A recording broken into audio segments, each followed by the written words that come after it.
हैं कि आप लोग सब अच्छे से होंगे और मन लगाकर पढ़ाई कर रहे होंगे। और कहीं ना कहीं प्यारे बच्चे आप अपने इंग्लिश क्लास का भी इंतजार कर रहे थे। यहाँ मेरे प्यारे बच्चों आपका इंतजार खत्म होता है। हम दीपक शर्मा एक बार तहे दिल से सारे प्यारे बच्चों का बहुत बहुत स्वागत करते हैं आपके अपने प्यारे से प्लेटफॉर्म पे, टारगेट बोर्ड पे। तो प्यारे बच्चे, जैसा कि आप सभी जानते हैं कि आज का जो क्लास होने वाला है, आज के क्लास बच्चे हम लोग अपने ग्रामर का एक और चैप्टर हमने शुरुआत करी है जिसका नाम है प्रीपोजिशन। ठीक है, क्या नाम है? प्रीपोजिशन। ठीक है, और बच्चे प्रीपोजिशन वर्ड आप लोग बहुत पहले से भी जानते हैं, बहुत बार सीख चुके हैं, लेकिन चूंकि हमारे सिलेबस का एक पार्ट है 10th में, तो हमें इसे भी इस साल सीखना जरूरी है। चलिए यही बहाने हमारा चैप्टर कम से कम एक बार रिवाइज भी हो जाएगा और जो बच्चे पहले से जानते हैं उनका रिवीजन हो जाएगा और जो नहीं जानते हैं उनको नॉलेज मिल जाएगा, है ना। तो प्यारे बच्चे चैप्टर को एकदम बेसिक से स्टार्ट करेंगे और ज्यादा नहीं बच्चे चैप्टर में ज्यादा नहीं घुसना है ना, बिल्कुल हमें उतना चैप्टर को कंप्लीट करना इतना कि हमसे एग्जाम में क्वेश्चन बन जाने चाहिए। ठीक है, चलिए सारे बच्चे क्लास में अगर आगे हो तो हम चैप्टर को क्या करते हैं बच्चे, शुरू करते हैं। चलिए फाइनली टाइम आगे हो गया है और हम अब चैप्टर को शुरू कर देते हैं। चलिए, तो जैसा बच्चे ग्रामर का एक पार्ट है ना, पार्ट्स ऑफ स्पीच का एक पार्ट है। पार्ट्स ऑफ स्पीच में आप देखते हैं कि noun, pronoun, adjective, verb, adverb, preposition आता है ना। तो पार्ट्स ऑफ स्पीच में एक पार्ट है, स्पीच का एक पार्ट है कौन? प्रीपोजिशन। ठीक है, तो प्रीपोजिशन के बारे में हम क्या कहेंगे, प्रीपोजिशन के बारे में हम लोग क्या कहेंगे? देखिए बच्चे, प्री प्लस पोजिशन, देखिए ये बच्चे आपका वर्ड है प्रीपोजिशन। अगर इस वर्ड को हम तोड़ेंगे ना तो दो पार्ट में टूटेगा। देखिएगा, ये दो पार्ट में टूटेगा, एक टूटेगा प्री और दूसरा टूटेगा पोजीशन। अगर इस वर्ड को हम तोड़ते हैं तो ऐसा निकल के आता है, प्री प्लस पोजीशन। तो प्री का मतलब क्या होता है? प्री का मतलब होता है पहले। ये क्या होता है? पहले। ठीक है, और पोजीशन का मतलब क्या होता है? स्थान होता है। क्या होता है? स्थान होता है। तो प्री प्लस पोजीशन मिलके बन गया प्रीपोजिशन, जिसका मतलब प्री का मतलब पहले, पोजीशन का मतलब स्थान। कहते हैं ना इस पोजीशन पे है, इस स्थान पे है ये। अब सारे बच्चे अपने अपने कमेंट को यहाँ पर डाउन कीजिए, रोकिए और पूरा फोकस लगा करके इस चैप्टर को सीखिए। ठीक है, चैप्टर बच्चे ज्यादा लेंदी नहीं है, बहुत आसान सा चैप्टर है, लेकिन आप फोकस रखिएगा तब। फोकस अनफोकस अगर हो जाएगा तो फिर ये चैप्टर आपको बहुत ज्यादा लेंदी लगने लग जाएगा। ठीक है ना। चलिए अब यहाँ देखिए बच्चे, तो प्रीपोजिशन क्या है? प्रीपोजिशन एक ऐसा वर्ड है जो किसी के स्थान के पहले आता है।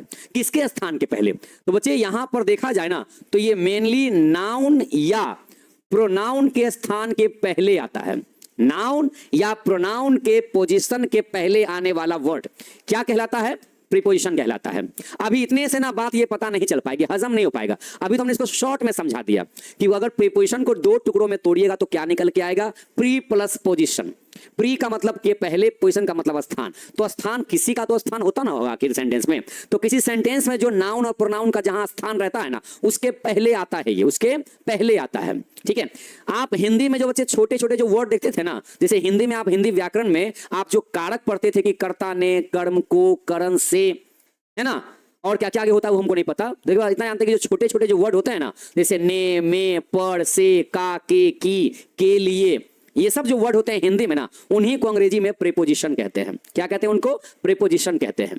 ठीक है, तो जो कारक चिन्ह होते हैं बच्चे, समझते हैं ना, कारक चिन्ह जो हिंदी व्याकरण में होते हैं उन्हीं को अंग्रेजी में प्रीपोजिशन कहते हैं। बस फर्क इतना है कि हिंदी में जब वे यूज होते हैं ना तो वो आफ्टर यूज होते हैं, के बाद, आफ्टर पोजीशन, और इंग्लिश में हो जाते हैं प्री पोजीशन। देखिए, अगर हम हिंदी व्याकरण में अगर बात करें ना, हिंदी व्याकरण की अगर हम बात करें, हिंदी व्याकरण में जितने सारे कारक चिन्ह होते हैं, जितने सारे कारक चिन्ह होते हैं ना, जितने सारे कारक चिन्ह होते हैं, जैसे कि आप ये देखिए, से हो गया, में हो गया, पर हो गया, है ना, इनको हम क्या कहते हैं? इनको कारक चिन्ह कहते हैं। से, में, पर, का, के, की, है ना, और क्या कहते हैं? के लिए, है ना, और क्या क्या बोलते हैं? बहुत सारा वर्ड है, जैसे कि बोलते हैं तक, बोलते हैं, है ना, क्या बोलते हैं? तक बोलते हैं, दौरान बोलते हैं, है ना, ये सब बोलते हैं हम लोग ना, दौरान बोलते हैं। ठीक है, के द्वारा बोलते हैं, ये सब वर्ड हम लोग बोलते हैं ना हिंदी में। तो हिंदी व्याकरण में हम ये सब जो कारक चिन्ह यूज करते हैं, ये जितने भी कारक चिन्ह हम लोग यूज करते हैं ना, ने, से, में, पर, का, की, के लिए, तक, दौरान, के द्वारा आदि, है ना, और भी सारे होते हैं, इन्हीं कारक चिन्ह को हम लोग अंग्रेजी में प्रीपोजिशन कहते हैं। क्या बोलते हैं? प्रीपोजिशन कहते हैं। ठीक है ना, इन्हीं कारक चिन्ह को अंग्रेजी में क्या बोलते हैं? प्रीपोजिशन कहते हैं। फर्क बस इतना है, फर्क क्या है? फर्क बस इतना है कि हिंदी में, हिंदी भाषा में क्या हो जाता है, हिंदी भाषा में क्या हो जाता है ना कि ये आफ्टर पोजीशन हो जाते हैं। हिंदी में क्या होता है? ये आफ्टर पोजीशन। ठीक है, आफ्टर पोजीशन। और इंग्लिश लैंग्वेज में क्या होता है, और इंग्लिश भाषा में यही चीज क्या हो जाती है? तो ये बन जाती है ना, प्रीपोजिशन। क्या बन जाती है ये? प्रीपोजिशन। आफ्टर का मतलब के बाद, आफ्टर का मतलब क्या होता है? के बाद, और प्री का मतलब होता है के पहले, है ना। और यहां देखिए पोजीशन का मतलब यहां भी स्थान है, पोजीशन का मतलब यहां भी स्थान है।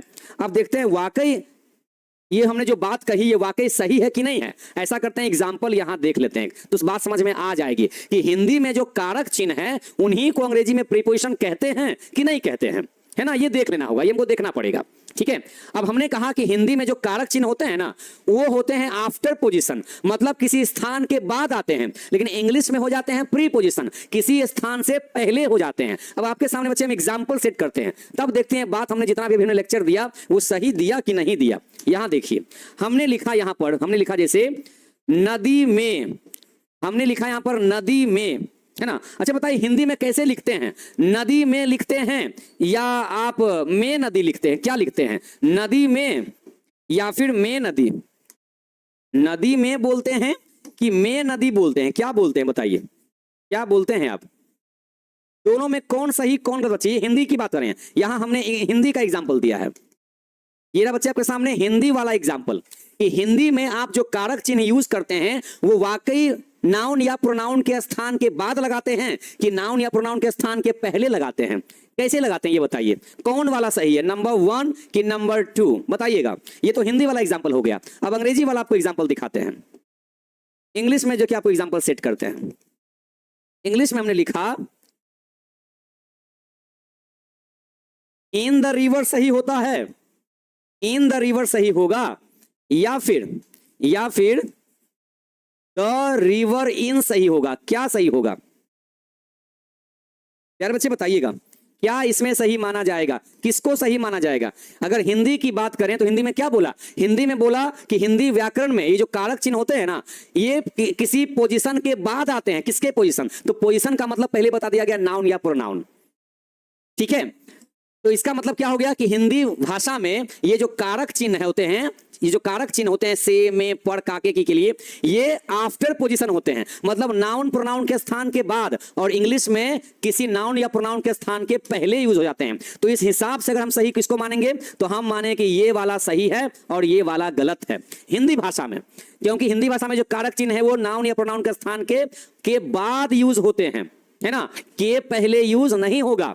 और यही अगर इंग्लिश लैंग्वेज की बात करें, इंग्लिश ग्रामर की बात करें तो यहां देखिए इन द रिवर यहां पर सही माना जाएगा क्योंकि नाउन या प्रोनाउन के पोजीशन के पहले यहां पर ये वर्ड आया है, ये वाला बाद में नहीं आएगा, है ना, बाद में इंग्लिश में नहीं होगा। इंग्लिश में ये जो कारक चिन्ह है, जो प्रीपोजिशन है, ये पहले ही यूज होगा। तो जैसा कि टाइटल दिया गया हमने टाइटल को यहां प्रूव कर दिया, है ना। तो हिंदी में भी हमने देख लिया, हमने अंग्रेजी में भी एग्जाम्पल देख लिया। इसका मतलब क्या हुआ कि ये जो टाइटल लिखा गया है प्रीपोजिशन, इसको हमने तोड़ करके आपको समझा दिया। तो वाकई ये जो टाइटल हमने तोड़ा ये वाकई यहां पर एकदम, है ना, एकदम राइट प्रूव हो गया, एकदम करेक्ट प्रूव हो गया ना। चलिए तो देखिए बच्चे समझ गए ना कि हिंदी में जो, हिंदी भाषा में, हिंदी व्याकरण में जो कारक चिन्ह होते हैं उन्हीं को अंग्रेजी में प्रीपोजिशन कहते हैं। क्या बोलते हैं? हिंदी अंग्रेजी में उनको प्रीपोजिशन कहते हैं। और अगर प्रीपोजिशन को तोड़ते हैं तो कुछ इस तरह का हमें चीज दिखाई देता है ना। तो प्रूव्ड हो गया ना। किसी को कोई दिक्कत, आपको आपसे पूछे कि प्रीपोजिशन किसको कहते हैं, कहिएगा अरे हिंदी भाषा में जिसको आप कारक चिन्ह कहते हैं उसी को अंग्रेजी भाषा में प्रीपोजिशन कहते हैं, ठीक है ना। चलिए एक बार फिर से देख लें, एक बार फिर से देख लेते हैं, आइए। प्रीपोजिशन दो वर्ड से मिलकर बना है, प्री प्लस पोजीशन। तो जैसा कि प्री का मतलब होता है पहले, पोजीशन का मतलब स्थान। अब सेंटेंस में स्थान, यहां पर किसके स्थान की बात हो रही है? तो नाउन और प्रोनाउन के स्थान की बात हो रही है, ठीक है। इसका मतलब प्रीपोजिशन वो वर्ड है जो किसी नाउन या प्रोनाउन के स्थान के पहले आता है। प्रूव हो गया। कैसे? तो ऐसे। इसी को हिंदी व्याकरण में कारक चिन्ह कहते हैं। ये जो से, में, पर, काके, की, के लिए, तक, दौरान, के द्वारा आदि बहुत सारे वर्ड हैं जिनको हिंदी में कारक चिन्ह कहते हैं, समझ गए, उन्हीं को अंग्रेजी में प्रीपोजिशन कहते हैं। तो हिंदी में ये सब जो यूज होते हैं वो किसी पोजीशन के बाद यूज होते हैं। जैसे नदी में बोलते हैं ना, में नदी नहीं बोलते हैं। नदी में बोलने का मतलब नाउन प्रोनाउन का जो पोजीशन है उसके आफ्टर, उसके बाद लिखा जाता है हिंदी में। लेकिन अंग्रेजी में उसका उल्टा, अंग्रेजी में उसका उल्टा। हिंदी में बोलते हैं नदी में, लेकिन अंग्रेजी में कैसे बोलते हैं? तो में का अंग्रेजी पहले इन लिख दिया और नाउन का पोजीशन बाद में दिया, ठीक है। हाँ, तो ये हो गया बच्चे, हमने मोटा मोटी आपको बता दिया कि प्रीपोजिशन कैसा होता है, क्या है। लेकिन अब आखिर प्रीपोजिशन का यूज क्यों किया जाता है ना? क्या अगर इसका यूज हम ना करें तो क्या हमारा सेंटेंस नहीं हो पाता है? सवाल यहां पे ये उठता है। अभी हमने आपको जो प्रीपोजिशन बताया कि भैया प्रीपोजिशन यहां पर देखिए नाउन या प्रोनाउन के स्थान के पहले आता है या हिंदी में बाद में आता है, तो क्या अगर हम इसका यूज ना करें, अगर इस चैप्टर को हम नहीं सीखें, तो क्या हमारा सेंटेंस नहीं बनेगा? अब इस बात को प्रूव करने के लिए हमें अगले स्लाइड में जाना पड़ेगा। तो ऐसा करते हैं, अगले स्लाइड की तरफ चलते हैं। ठीक है, अगले स्लाइड में अब हम चलते हैं। यहां देखिए, तो इसके लिए ना हम आपको कुछ एग्जांपल देते हैं। ठीक है, यहां पर अगर एक क्वेश्चन उठ गया कि क्या बिना प्रीपोजिशन के कोई सेंटेंस लिखा नहीं जा सकता है, लिखा नहीं जा सकता है, यह सवाल है। तो इसका जवाब जानने के लिए बच्चे हमको एक एग्जांपल देना पड़ेगा। आप देखिएगा, हम जैसे एग्जांपल देंगे ना तो इस सवाल का आंसर आपको वैसे ही मिल जाएगा। ठीक है बच्चे, परिभाषा लिखेंगे, अभी उसमें टाइम है, पहले यहां तक तो आइए। हम जानते हैं कि आपके मन में ना हलचल मचा रहता है हर बार। पहले चैप्टर का पहले सर डिफिनेशन लिख दीजिए, डिफिनेशन बाद में, पहले समझिए कि हम कहना क्या चाह रहे हैं, समझिएगा। जैसे हमने आपको प्रीपोजिशन को तोड़ के बता दिया कि हाँ वाकई प्रीपोजिशन ऐसा होता है, ऐसा दिखता है, आप लोग बचपन से देखते आ रहे हैं। ये तो मान गए ना कि हिंदी में जिसको कारक चिन्ह कहते हैं उसी को अंग्रेजी में क्या बोलते हैं? प्रीपोजिशन कहते हैं। जैसे आप अगर यहाँ हिंदी में बोलते हैं मैं, तो मैं को अंग्रेजी में क्या लिखते हैं? इन लिखते हैं, खाली उल्टा लिखाता है। हिंदी में बोलिएगा नदी में, अंग्रेजी में बोलिएगा इन द रिवर, यही ना खाली हो गया। तो ये आप समझ गए कि भाई हिंदी कारक चिन्ह को ही अंग्रेजी में प्रीपोजिशन कहते हैं। ठीक है, दोनों का पोजीशन बता दिया कैसे लिखा जाता है। लेकिन सवाल यहां पर ये उठ गया ना कि क्या बिना प्रीपोजिशंस के कोई सेंटेंस हम नहीं लिख सकते हैं? क्या ऐसा है? तो आपके सामने हम दो एग्जांपल रखते हैं। ठीक है ना, सुनिएगा, बताइएगा कि कौन सेंटेंस आपको सुंदर दिखाई दे रहा है। ठीक है, कौन सा सेंटेंस आपको सुंदर दिखाई दे रहा है? ठीक है,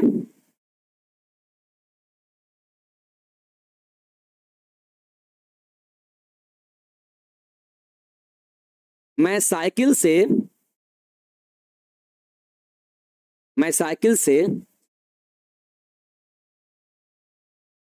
अपने दोस्त के साथ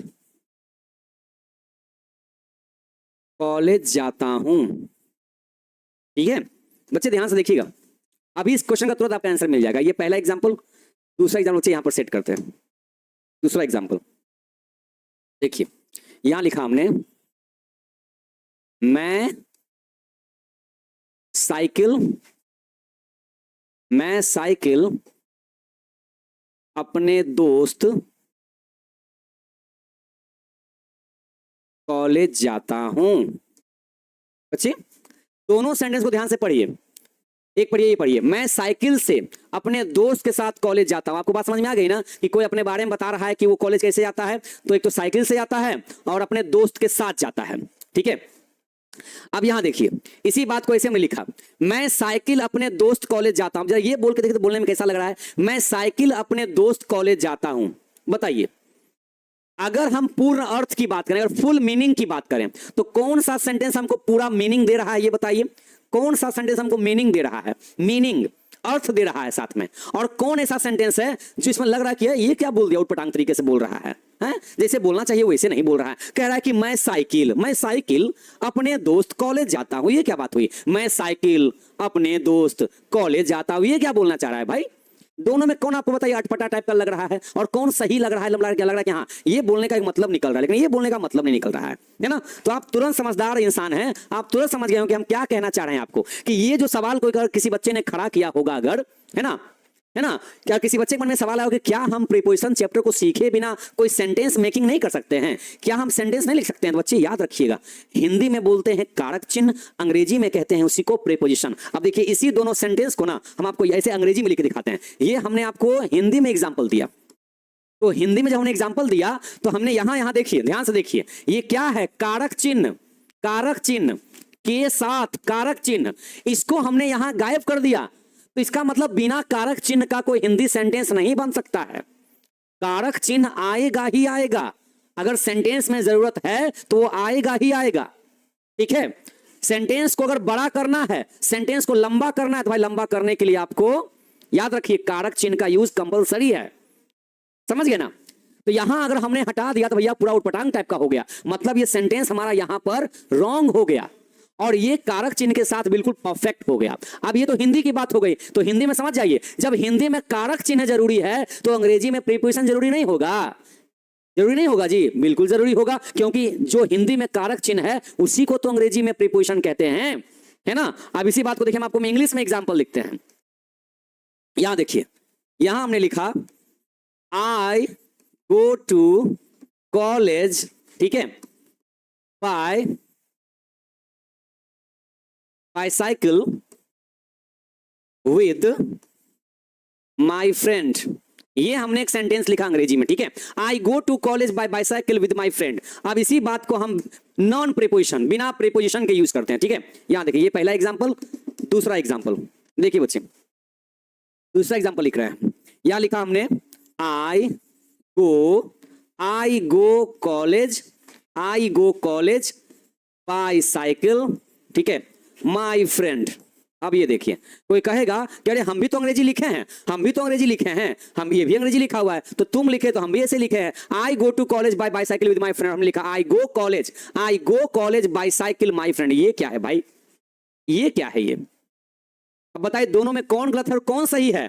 तो आप कहेंगे सर, जब हिंदी में जितना कारक चिन्ह जरूरी है, जब हिंदी में बिना कारक चिन्ह के सेंटेंस उठपटांग लगेगा, तो अंग्रेजी में भी तो भैया कारक चिन्ह को प्रीपोजिशन कहते हैं। तो बिना प्रीपोजिशन के सेंटेंस हमारा कैसा लगेगा? तो बिल्कुल उठपटांग ही तो लगेगा।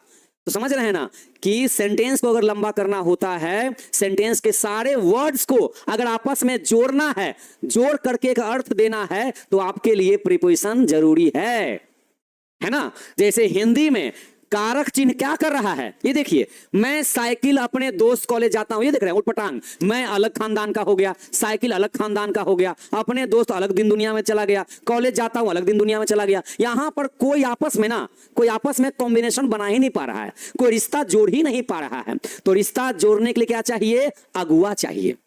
क्या चाहिए? अगुआ चाहिए। अगुआ आएगा और दो परिवार को जोड़ के मिला देगा इसे, समझ गए। लड़की कहीं और की थी, है ना, यूपी की थी, लड़का बिहार का था, कोई अता पता नहीं किसी का, लेकिन अगुआ बीच में आया, भाई यूपी और बिहार वाले दोनों को क्या कर दिया? मिला दिया। समझ रहे ना? तो ऐसे हो गया, देखिए, है ना। देखते हैं अक्सर जब रिश्ता लगता है तो अगुआ ही आगे आगे आता है, उसको अगुआ क्यों बोलते हैं? अगुआ, आगे आगे चलने वाला, है ना। तो प्रीपोजिशन देखिए वही काम कर रहा है, आया, इन दोनों को मिला दिया, गो का कॉलेज से मिला दिया, है ना। ये देखिए, बाइसाइकिल को कॉलेज से जोड़ दिया, ये देखिए, है ना, इस आई को इस माई फ्रेंड से जोड़ दिया कि मैं अपने दोस्त के साथ। तो देख रहे हैं ये विद क्या किया, ये विद इस माई फ्रेंड वाले वर्ड को इस आई के साथ जोड़ दिया। अब यहां देखिए, ये आई कहां पता नहीं, गो जाता हूं, कॉलेज अलग दिन दुनिया का हो गया, बाइसाइकिल मतलब साइकिल, लग रहा है इसे कि वर्ड मीनिंग लगता है कि गिन रहे हैं ना, ये समझ रहे क्या लग रहा है? लग रहा है कि वर्ड मीनिंग गिन रहे हैं, 1 2 3 4, कोई मतलब ही नहीं है। और सेंटेंस कैसे बनता है बच्चे? सेंटेंस का मतलब क्या होता है? वाक्य का मतलब क्या होता है? अ ग्रुप ऑफ वर्ड्स, शब्दों का एक समूह, but with a complete meaning, उसका एक सही अर्थ निकलना चाहिए। और इसका कोई अर्थ ही नहीं निकल रहा है, इसका मतलब ये सेंटेंस है ही नहीं, बिना प्रीपोजिशन का सेंटेंस यहां पर ये है ही नहीं।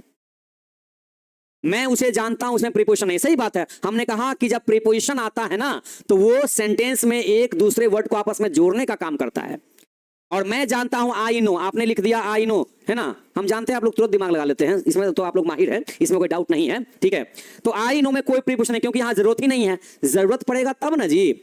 आप ये जो अंग्रेजी लिखे हैं उसका हिंदी क्या है कि मैं जानता हूं, मैं जानता हूं।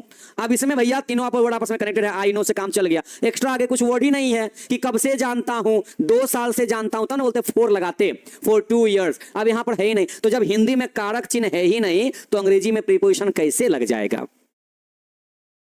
है ना, बात तो समझने वाले यहां पर है। भैया हिंदी में कारक चिन्ह है, उसी का तुमने अंग्रेजी लिखा है, यहां पर उसी का हमने यहां पर अंग्रेजी लिखा है। अब आप कहेंगे सर, से का तो चलिए मान लेते हैं, बाय लिख दिए, के साथ का विद लिख दिए, लेकिन ये टू कहां से लाए? इसका तो हिंदी में कारक चिन्ह नहीं है, सही बात है, इसका हिंदी में कारक चिन्ह नहीं है। तो कुछ ऐसे जगह होती है ना जहां पर हमारा प्रीपोजिशन फिक्स होता है, और ये कब प्रूफ होगा? जब हम पूरा चैप्टर पढ़ा देंगे, तब ये बात आपको प्रूफ ऑलरेडी हो जाएगा, ठीक है। देखिए, आई ईट अ मैंगो में कोई प्रीपोजिशन नहीं है, क्यों? क्योंकि बस मैं आम खाता हूं। यही बोलता है कि मैं आम चाकू से खाता हूं, मैं आम चाकू से खाता हूं, चम्मच से खाता हूं, कांटा से खाता हूं, तो क्या बोलते? तब तो प्रीपोजिशन लगाते ना, क्योंकि आपने यहां पर से बोल दिया, तो चम्मच से, विद अ स्पून। मैं लिखता हूं, आई राइट, कोई प्रीपोजिशन नहीं, लेकिन अगर आप कारक चिन्ह लगाए कि मैं कलम से लिखता हूं तो से का अंग्रेजी तो देना पड़ेगा, with I write with a pen, ऐसे लिखना पड़ेगा फिर आपको। तो अंग्रेजी में प्रीपोजिशन कैसे लग जाएगा, अब इस बात की चर्चा हमने यहां पर अभी तक किया है। अब यहां सवाल तो जब उठा कि क्या बिना प्रीपोजिशन के कोई सेंटेंस लिखा नहीं जा सकता है, तो सही बात है, नहीं लिखा जा सकता है ना। मतलब जो छोटे छोटे सेंटेंस होते हैं ना, वो लिखे जा सकते हैं जहां पर कारक चिन्ह नहीं है, लेकिन जहां पर सेंटेंस के ढेर सारे वर्ड्स को आपस में जोड़ना पड़े तो वहां पर तो प्रीपोजिशन आएगा ही आएगा। क्या आएगा? आएगा ही आएगा ना। तो इस सवाल का जवाब मिला? एक बार बच्चे कमेंट कर दीजिए, क्या इस सवाल का जवाब मिला आपको? जवाब मिल गया तो हम अगले स्लाइड में चलें। अभी हमने आपको 2 पेज पढ़ाया है, तीसरा पेज में चलते हैं। हाँ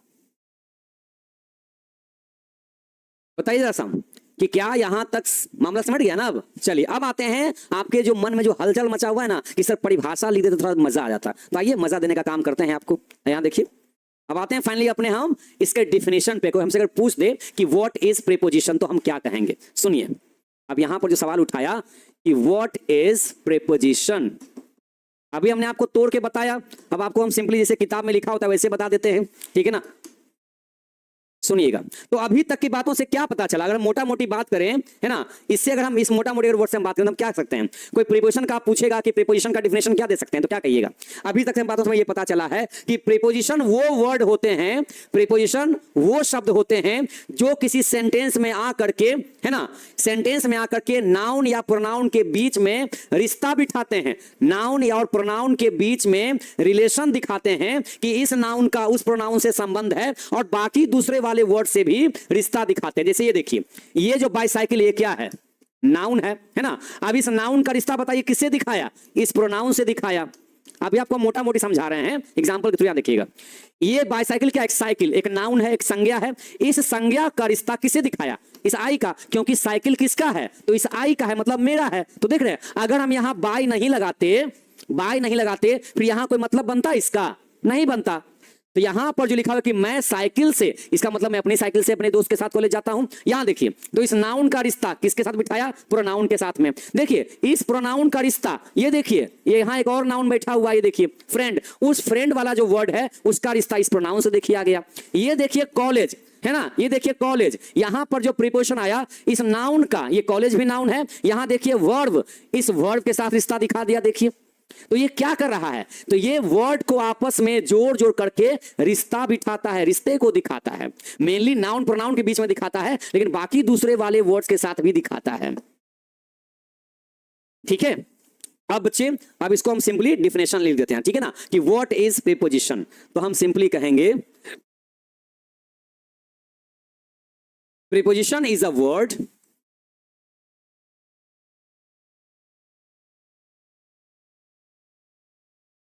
which comes in the sentence to show the relation between noun and pronoun and other parts of a speech.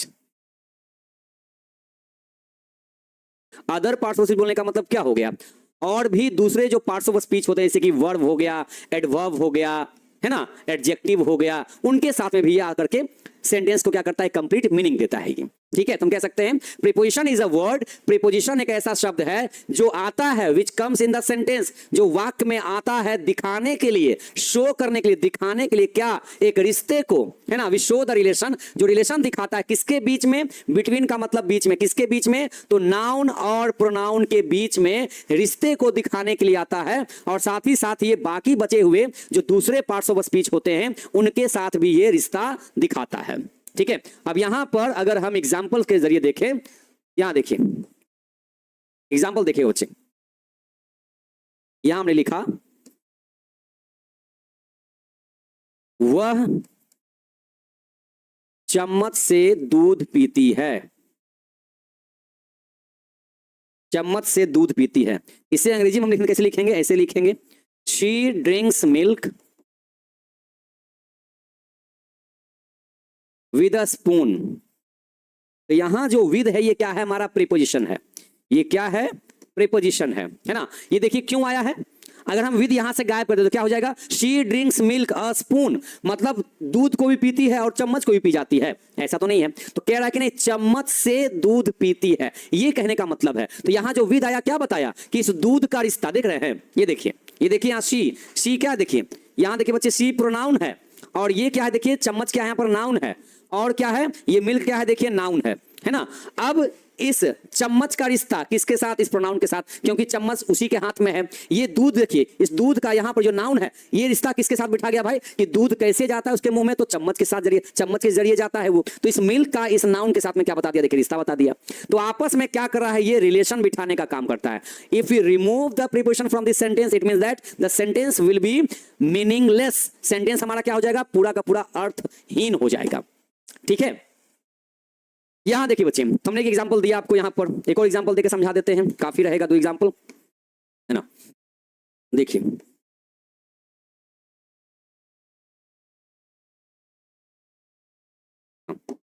यहां बच्चे दूसरा एग्जांपल देखिए, वह हर साल दशहरा के अवसर पर अपने पिताजी के साथ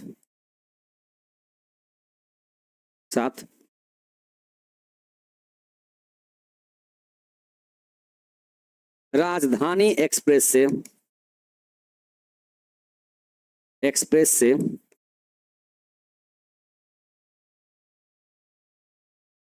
कोलकाता जाता है। देखिए इतना बड़ा सेंटेंस है, क्या लगता है इसमें बिना प्रीपोजिशन का काम चल जाएगा। यहां देखिए, हर साल दशहरा के अवसर पर, है ना, के अवसर पर, ठीक है, अपने पिताजी के साथ, ये देखिए के साथ राजधानी एक्सप्रेस से कोलकाता जाता है। इसमें इतने सारे कारक चिन्ह हैं, है ना, इतने सारे कारक चिन्ह हैं। अब हम भाई इसका अंग्रेजी लिखते हैं, देखिए कैसे लिखाएगा, ऐसे लिखाएगा, देखिए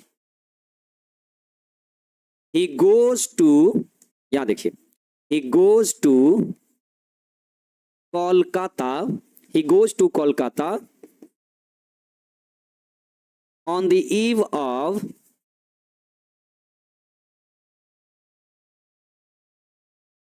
Dashehra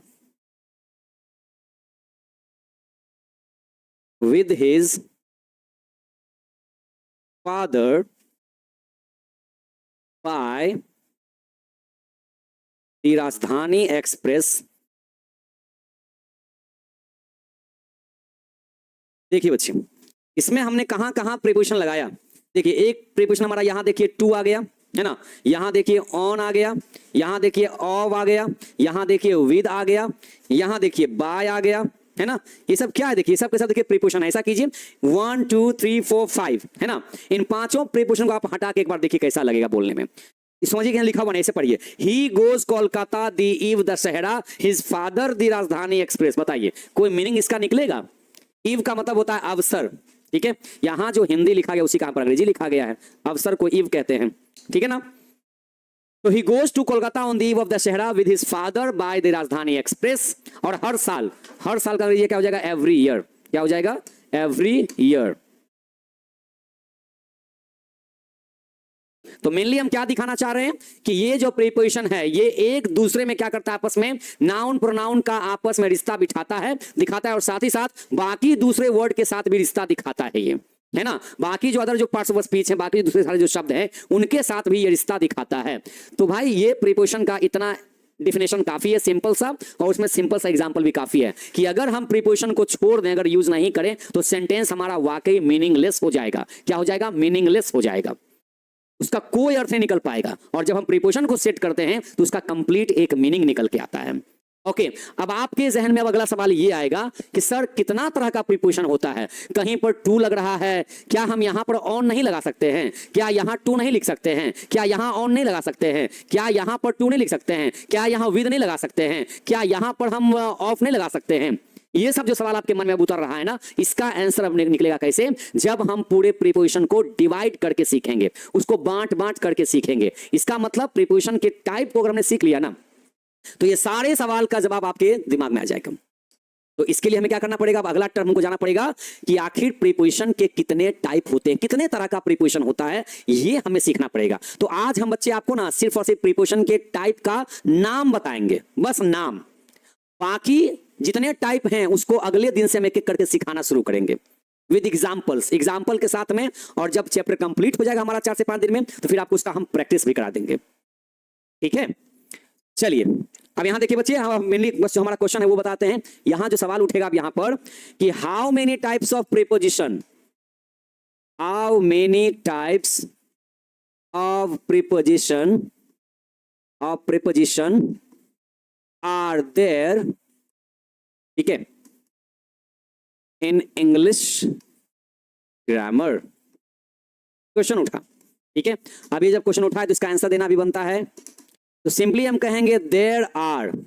वैसे तो बहुत तरह के प्रीपोजिशन होते हैं, लेकिन अगर मुख्य रूप से अगर देखा जाए, मेनली अगर देखा जाए ना, तो there are mainly 4 types of preposition. ये 4 ही तरह का प्रीपोजिशन होता है, 4 टाइप्स ऑफ प्रीपोजिशन। कुल मिलाकर मुख्य रूप से 4 ही तरह के प्रीपोजिशन होते हैं इन इंग्लिश ग्रामर, ठीक है। ओके बच्चे याद रखना है कि कुल ऐसे तो ढेर सारे होते हैं, आपने अलग अलग बुक में अलग अलग चीजें पढ़ी होंगी, अलग अलग बुक में आपने जूनियर वाली बुक में अलग पढ़ी होगी, सीनियर वाले आपने अलग पढ़ी होगी, लेकिन कुल मिला के अगर हम प्रीपोजिशन की बात करें मुख्य रूप से, तो कुल मिलाकर बच्चे सिर्फ 4 ही होते हैं, इससे ज्यादा नहीं होता है। आप चाहे कितना भी किताब पढ़ लीजिए, हम जो आपको 4 टाइप पढ़ाने वाले हैं, इस 4 टाइप से आगे क्वेश्चन पूछा ही नहीं जाता है, कभी नहीं पूछा जाएगा। तो कुल मिलाकर के 4 ही टाइप होते हैं प्रीपोजिशन के। अब हम यहां पर उनका नेम लिखते हैं, ठीक है ना। देखिएगा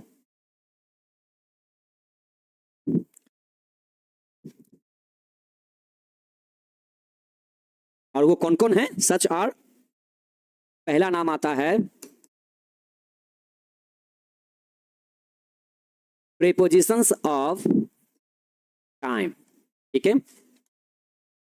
दूसरा नाम इसमें आएगा प्रीपोजिशंस ऑफ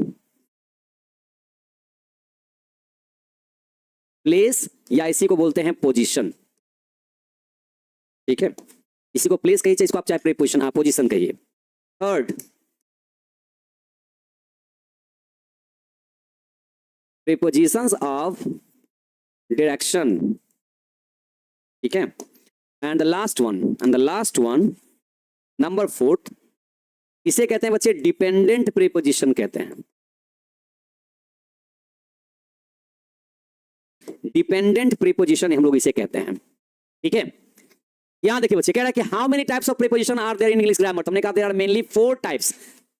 मुख्य रूप से 4 ही टाइप होते हैं प्रीपोजिशन के पूरे ग्रामर में, जो कि हैं आपके सामने। Prepositions of time, prepositions of place या पोजीशन, प्रीपोजिशंस ऑफ डायरेक्शन, और चौथा आपका लास्ट आता है डिपेंडेंट प्रीपोजिशन, या इसी को हम लोग कहते हैं फिक्स्ड प्रीपोजिशन।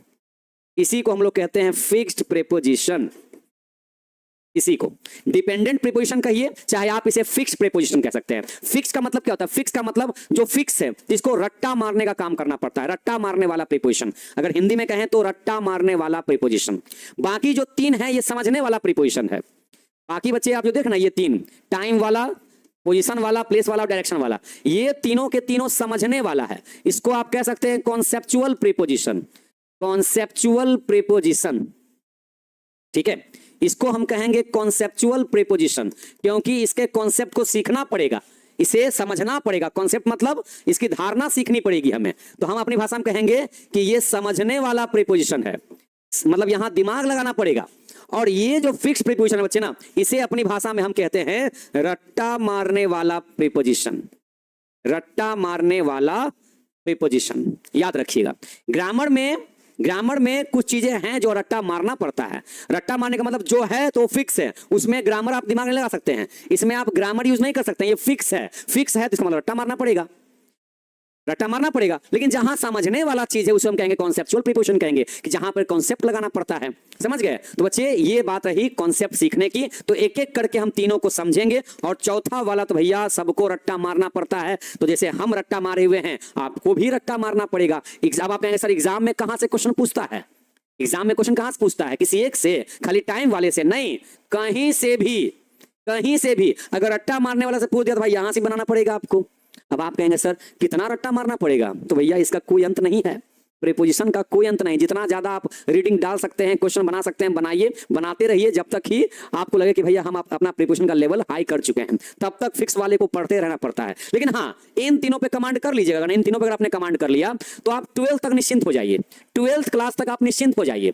एक ही बार प्रीपोजिशन पढ़िए, प्रैक्टिस कीजिए, 12th तक निश्चिंत हो जाइए। दोबारा फिर आपको फिर गलती नहीं होगी प्रीपोजिशन लगाने में, इतना ध्यान रखिएगा।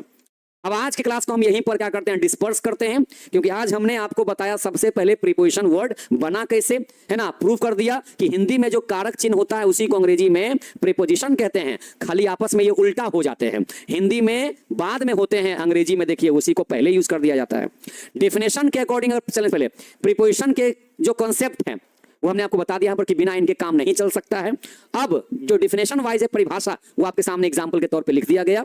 बात उठी कितने तरह के होते हैं, तो इतने तरह के होते हैं। कल हम यहां से सीखना शुरू करेंगे, प्रीपोजिशंस ऑफ टाइम को सीखेंगे। पहले टाइम को सीखेंगे और इसके ऊपर क्वेश्चन बनाएंगे, ठीक है। उसके बाद फिर प्लेस पोजीशन को सीखेंगे, फिर इसके ऊपर प्रैक्टिस करेंगे, क्वेश्चन बनाएंगे। जब बन जाएगा तब आएंगे तीसरे वाले में, मतलब 3 दिन में खत्म, 3 दिन में खत्म। और चौथा जो है ना, इसको बताने की जरूरत नहीं, ये रट्टा मारने की जरूरत है। तो 3 से 4 दिन बच्चे आपका क्या हो जाएगा, प्रीपोजिशन चैप्टर आपके लिए फिनिश हो जाएगा। अब रहने देते हैं, बाकी कल के क्लास में बच्चे। तब तक के लिए आप लोग हंसते रहिए, मुस्कुराते रहिए, और आज की इस क्लास को दोबारा रिवीजन करके कल की क्लास में आइएगा, ठीक है। तब तक के लिए जय हिंद।